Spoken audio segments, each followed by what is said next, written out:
Bobby, now you know I got to get you when you don't do right. When you're right, I'll stand up for you. But when you don't do right, I got to get you and crack you on your wrists. And I'm going to get you and I'm going to crack you on your wrists. So let's get to it.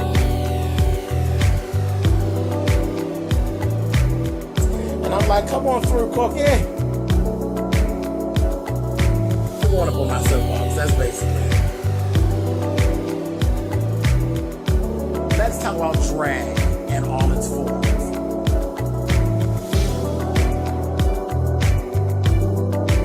What,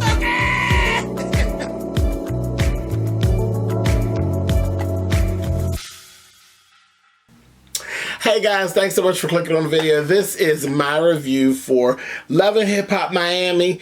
Let's just get started. Right where we left off, I'm going to get to Bobby in shortly. Just roll with me. But we start right where we ended. Spectacular was getting ready to lay hands on that little baby Blue. And it was so funny because the whole situation closed up like an envelope. And the next thing I know, everybody's sitting back down. I said, but what happened to the fight? Child, they sat their asses back down. I said, you know what? Now, y'all not going to be playing these games. What everybody get up for? If we knew, now we knew the Spectacular was going to fire Baby Blue's ass up, and I was here for it. I was so here for it, for him to get him, honey, and shake him and take him, put mill his ass out that street. We knew it wasn't going to take long. And it wasn't going to last long. Honey, they turned around and everybody sat back down. I said, whatever, Mona. That's foolishness. But they went ahead, and then that was pretty much it. Big Blue and Baby Blue, what their issue is, they like to try to rewrite history. And I don't have time for that. That's something I can't stand. I cannot stand for a person to try to rewrite history and then sit there and act like you're supposed to sit up and act like that's not what they're doing. I don't have it to do. And at this age that I am now, I don't stand for it. I don't play the game. I will cuss you completely out and keep it moving and don't care if we don't speak again, because I'm not going to sit around and live in a plethora of lies that you've created and you've told so much that now it's your truth. Man, damn that. I ain't got time for that. And that's exactly what I seen from the father. Later on in the program, we seen Baby Blue and Spectacular sit together, and child, all this crying was going on. Baby Blue was crying about the separation and how he really didn't want to leave him, but he needed his father to teach him to be a man. From what I see, your dad wasn't real good at that, but you know, whatever. It is what it is. And he was so hurt about not being best man in the wedding.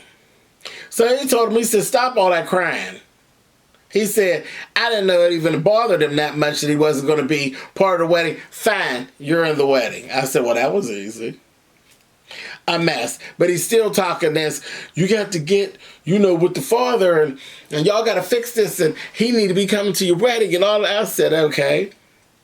And as we move forward, we saw Spectacular really is pining for the love of his father. And the father literally is hard. He is hard as nails. Hard as nails. And don't give a damn. He done wrong. He done rewrote history in his mind. It is what it is. And he ain't never going to be wrong no matter how many times they had a conversation. I said, y'all got that with him. But anyway, he said, you know, he doesn't like the fact that he has a son. And I didn't know this. He has a son that lives there in Miami. And the child lives... and he's like under 10. I think he's like 8. He lives less than 2 blocks away from the grandfather. The grandfather doesn't go and spend any time with the child. And then has the nerve to pick up the phone and be calling Spectacular, ask the Spectacular for money. I said, okay. A mess. Later on, we see Spectacular sit with the father. They go down to the pool hall. And this is when we actually see how hard of a street man that their father actually is. I mean hard. He is hard as nails. He is so set. I said, I wonder when that man's birthday is. He act like he's a Scorpio. He is truly set in his version of the story. And that, child, that's a Scorpio, honey. Scorpios get in their version of the story and they convince themselves, and I don't give a damn what you do or what you say. It is what it is. I know I got a 12-year-old Scorpio, and I don't give a damn how much you prove it to him over and over. You could prove it. You could do whatever. You could lay it out in paper. You could do it in film. You could, however you want to do it, and prove it to him. And the proof is sitting there. But in his mind, he done convinced himself, it don't matter what the hell you say. And that is just what I got from that father. I said, this is a mess. Had the nerve to stand up there and tell him, if I didn't love you, I'd be suing you right now. Suing him for what? Suing him for what? Because he showed his dick all over the internet and people liked it and they gave him money, and now you think you're supposed to get some of the money for it? How is that, Pops? Didn't nobody want to see your piece. So how does that work? But you done rewrote it. I own the Pretty Ricky site and all. I don't believe all that's true. And the way that you seem, I think if you actually could sue him and actually had a case, you'd have already done it. Because that's what you proved to us, that you ain't shit. But you know, whatever. I said, this is a mess. Then he stood there, and the shit he said to him, and I'm looking at Spectacular, I wanted to shake him myself. Like, baby, you don't need him. You need a father? Somebody else would be the father figure for you, because that he ain't it. He is not the goddamn move. He told, I despise you, and you cut out all this daddy stuff. You don't deserve it. You didn't earn it. You didn't earn it. That's why I ain't got no daddy relationship with you, because you didn't earn it. Sweetheart, soon as you laid one off in their mother, he had earned it. I don't know where you learned all that bullshit at. Horrible. Horrible, horrible, horrible. And talked about his hair and all of this. And I'm like, so he got all these issues with Spec. Yet none of this stuff really bothered you when you were calling asking for money. His hair, the fact that man ain't supposed to have their hair like that, did that come into the play? Or into the conversation when you were begging for money, girl? I said, he's too much. I was done. And Spectacular was sitting there crying. They're going to tell you, stop that crying and this, that, and the other. And then the next thing you know, Mona pulled some TV magic. And the next thing you know, he going to hug him. Because at first he was just standing there just looking at him. And I think that was the truth. That was the reality. He's just standing there looking at him. And then we got to end this scene, and Mona was over in the corner like, God damn it, insane! So the father's like, oh, come on, motherfucker, took and hugged him. So fake and phony. But the beginning part of that was the reality TV part. That was the actual reality. The rest of that shit was Mona in the back screaming, cut, honey. That was a mess. That was a complete mess. Moving on. Okay, so Prince and his dad sit down to talk, and his dad, that man, something ain't right about that man. I think I said that earlier on. He just seemed like he ain't shit, like classic ain't shit to me, and ain't got nothing going on for real. And he's just being shown on the show because Prince is on the show. Because from what Prince is saying, he ain't been in his life until just up here lately. I said, damn, what is this with all the fathers to come up? I don't, I'm a father. I don't have any respect for any of what I'm seeing with this bullshit. But I'm looking at him and I'm like, child, hurry up and get him off of here. Then Liz shows up and I'm like, oh, old Liz. Y'all remember Liz from last season? Prince's old chick. And, she wants to reconcile. How she could want to reconcile with Prince, I can't even imagine the way he did her. But ridiculous. She wants to come up. She want to be on the show. So whatever, Liz. And that was basically that. And then we're hearing this different version of what goes on. Liz has a problem because she's seeing and hearing different things about Bobby always embarrassing Prince in the public. But we actually saw videos of Prince being ridiculous and some footage of Prince really being ridiculous. I'm like, okay, so from what I'm looking at, I ain't gonna take either one of y'all side. It seems to me like y'all do some toxic shit to each other. But okay, whatever. So I said, well, this is strange, and I was wondering, like, where's this leading to? I'll tell you in a bit. Kiara. I was wondering, I hadn't seen Kiara and know what was going on with her. Kiara was together with Joy and Miami Tip. And wouldn't you know it, honey, the gruesome twosome, honey. That Chinese Kitty and Chinese Nikki. I said, oh, Lord, here we go. Nikki was up there, not Nikki, Kitty. Wow. She was up there performing. Song didn't sound too bad or anything. Nikki came over and was like, yeah, girl, you really did it. I got to go. Shit, I got to whore around. I ain't got time for all this. I was like, parents on the come up. Okay. And Joy was basically telling them how Trick won't pay his part of the divorce. Like, he won't pay and sign off on his part of the divorce. I'm like, ridiculous. And Tip is inviting them to come to her single release. And Kiara goes in and says, basically, that everything's pretty cool with her and Gunplay.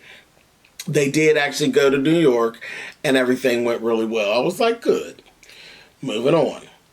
Trina sits down with Joy and Miami Tip.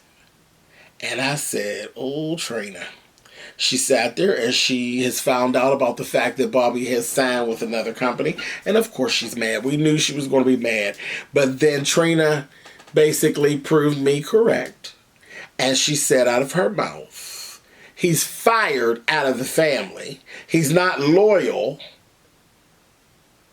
He should be kissing my feet and washing my car and begging me. Is this not the bullshit that I was talking about? It wasn't about anything. It was all about Trina wanting Bobby to kiss her ass. And once he kissed her ass to her satisfaction, I guess she would have finally signed him or not. Who the hell knows? She don't even know. And she looked ridiculous to me sitting up there on the TV saying that. She needed somebody to split her goddamn wig. They didn't split her wig, her lace front right down the middle to even sit there on camera and feel like you were okay to say to some shit like that. That somebody needs to be kissing your ass and licking your boots to try to get what it is that is out there for them, and you gonna hold them up. He should have left you, Trina. He should have left. Now, granted, I'm going to give it to Bobby because, yes, he should have discussed with you. He should have laid your ass to the fire so he could really find out who you were and how you stood. He should have put it in your face. These people want to side me and they want to give me money. What are you going to do? I would have definitely did it. I would have definitely pushed your ass in the corner to see where it was that you stood. And I think he would have found out that Trina was completely full of shit. And I don't believe that Trina ever intended to sign Bobby. I really don't. I could be wrong, but that's how I feel. Y'all let me know in the comments. Do you believe that Trina ever had intention on signing Bobby? Or how much ass would Bobby have to kiss of Trina's before she actually signed? I don't know. That sounded like a whole lot of ass kissing to me. Like you would be able to smell Trina in the room out of Bobby's mouth and she ain't even in the same county. That much ass kissing. But whatever, y'all let me know what y'all think. So it was just bullshit. And I said, oh boy, when these two run into each other. Okay, so after that, we go to Tip's event. Gunplay showed up, looking just as cute, honey, for Kiara. Brought her little rose, and then he invited her to come to his album release party as his date. And she's like, oh, well, I'll go, but if I go, you gotta bring my girls. And she had Kitty sitting there, and Tip was sitting there. And, you know, that whole thing is very weird for me when Tip is always like, kissing, licking, and hanging all over I'm like, A little disrespectful, but you know, I mean, I ain't got no problem with the whole lesbian vibe of it. I mean, if you down, you down. But there is a relationship, and it's just a line that I don't play those kind of games. That's just not my thing. You know, when it comes to matters of the heart, I'll crack your goddamn skull. I don't have time to play like that. I'll never deal with people playing with my feelings like that. And I don't believe in the whole menage a trois thing. I think it's a nice song by Angela Winbush. If you don't know it, look it up. It's a real cute song. Menage a trois, love for three. Love for three is not for me. Don't drive me crazy. That was my jam back in the day. And it really does lay out the way I feel about menage a trois. It's bullshit. It's bullshit. If you and I are getting down, we don't need no third person. We really don't. I mean, unless the third person is Milan. That's it. If you want to fuck around with me, you get James, and I don't know, maybe we could work it out. You might get Milan, but that's as close to a goddamn menage as you gonna get with me involved, because somebody's goddamn skull gonna get cracked. Anybody playing no games like that? All I ever know of three-ways and orgies is relationships. That is the beginning of the end. Hashtag swipe left, honey. Anyway, moving on. So I don't like that, but they have that little vibe going on. I was like, ugh. But he agreed. He's like, you know, whatever. I think it's a little nasty, but just want to watch. He just is cute with himself. Anyway, so after that, Tip had actually done her song, and the song was really, really cute. I thought it was cute. It's Y'all Mad or No. I said, it is funny because the lyric, the vibe of it, it all really does fit Miami Tip, and I hope it really does something for her, because I think it really fits her. The next thing I know, she takes one of her girlfriends that is a stripper, and she says, you go ahead and you take him on down there and dance for him, talking about Chaotic and Prince. And then I see Bobby bop his little ass up, and he twirls down there. You're going to say, you know, Bobby always gets off the track. Not Bobby. He says, Prince always gets off track, especially in the stripper bar. And I said, get off a track. Off a track with what, bud? What you talking about? And so at this point, I done sat down. I said, let me sit on up here, and because I was doing something else and watch TV and say, so I bet you need to pay attention. You can really miss something. So I sat up there and I looked and I said, okay, Bobby. And then Bobby gave Sabotage and was giving all this crazy. I was like, Bobby, what you doing, girl? Bobby goes back there and gets all this trouble started, and now him and Prince is right in each other's face, and he's like saying something, and he's like, look, don't do this, Bobby, don't do. I mean, he was like pleading with Bobby, don't do this, don't do this. And Bobby's just going right on off the deep end. And I'm like, Miss Bobby, girl, what is you doing, honey? And then he's like, and I fucked you up. Like he was in his, like all, I said, wait a minute. And it wasn't friendly, it wasn't funny, it wasn't anything. And everybody was just looking around, and the little stripper girl, bitch, had some badass platinum hair. But she looked around like, what the fuck kind of faggoty shit is this? That's the look she had. I ain't got to be PC. I can say it. It is what it is. But that's how she looked. What the child? That's what she looked like. It was some faggoty bullshit at it. She was looking. I said, girl, I done chipped in, honey. My gate order went off. And yes, I'm seeing a little faggoty bullshit going on. I said, something ain't right. Something ain't right. Hold on. Something ain't right. Next thing I know, we see Bobby from the back, and they're like so close to each other, and Prince bammed Bobby in the chest. And the next thing I know, honey, they had to split them all up. And Prince is like, I'm going to really hurt him. This, that, thing, and the other. And Prince was, I believe, trying not to become too physical with Bobby. But he did thump him in the chest. But Bobby, you did start it. You brought that energy over there and he thumped you in the chest. That's what men do, sweetie. He was being nice to thump you in the chest. You know what I mean? He could have really thumped you in your face, bitch, which is your moneymaker. You know, you little pretty thick girl. That wouldn't have worked good for you. The way he thumped you in your chest, if he'd hit you in your forehead, bitch, you'd have been dying at him.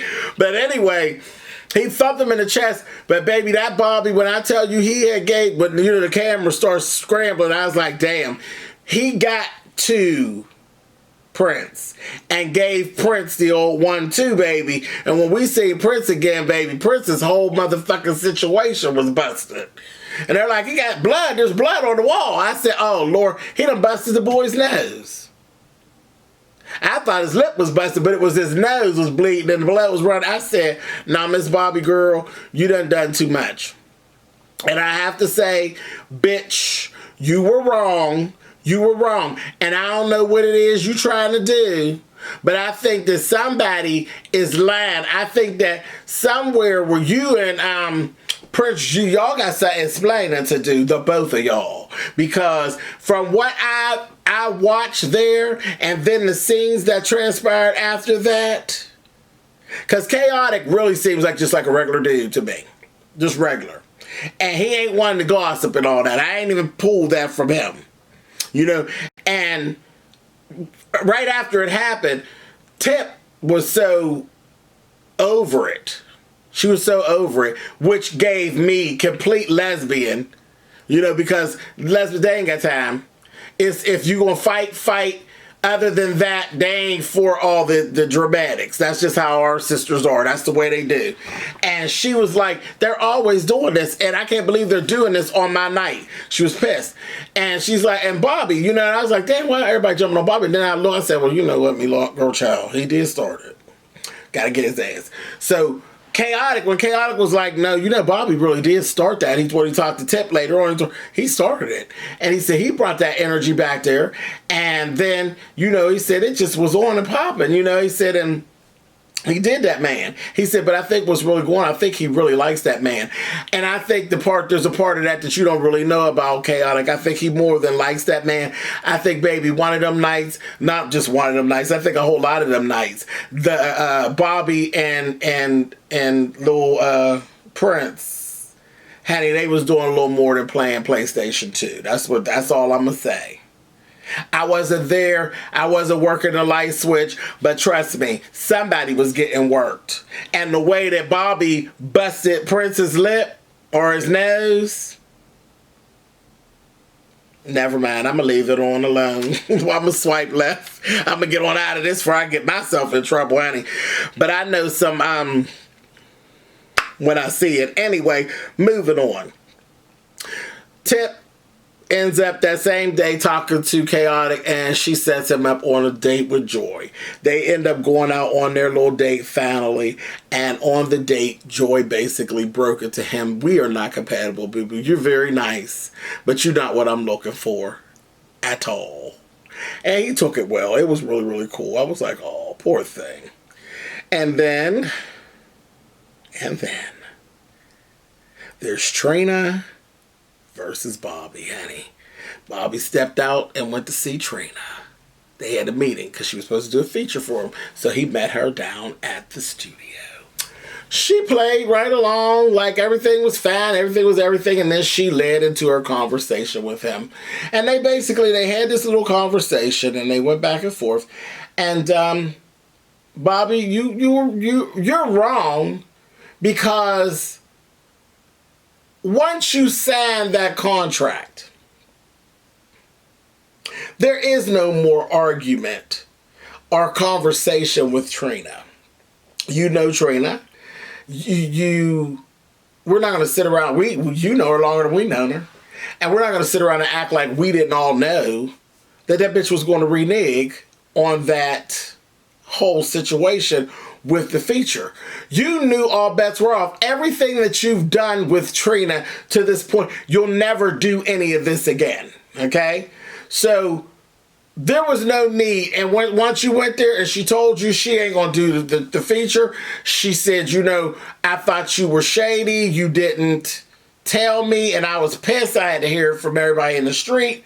She was well within her rights to be pissed off for that. She definitely was. Even though she's full of shit and her behavior was full of shit, it did look shady. And then when she told you, she acted just like Bobby basically tried to use her, like it was a plan for him to use her. I was like, no, Trina, you ain't doing nothing but turning this whole thing around and you're becoming the victim, which is bullshit. But Bobby wouldn't even grab a hold to it and explain, no, girl, you were using me. Because she was using him, and he didn't even get to that because he's so goofy. He was so busy he was so fucked up behind, she ain't going to do this for me because I want her to love me. Well, she doesn't. She does not. She does not, she has not, and she probably never will, Bobby. You need to let the Trina thing go. It is what it is. Y'all are cousins. Y'all are always going to be cousins. Nothing will ever change that. But Trina ain't think about you, Bobby, and ain't got your best interest at hand, and it just is a wrap. That's all. It's just a wrap.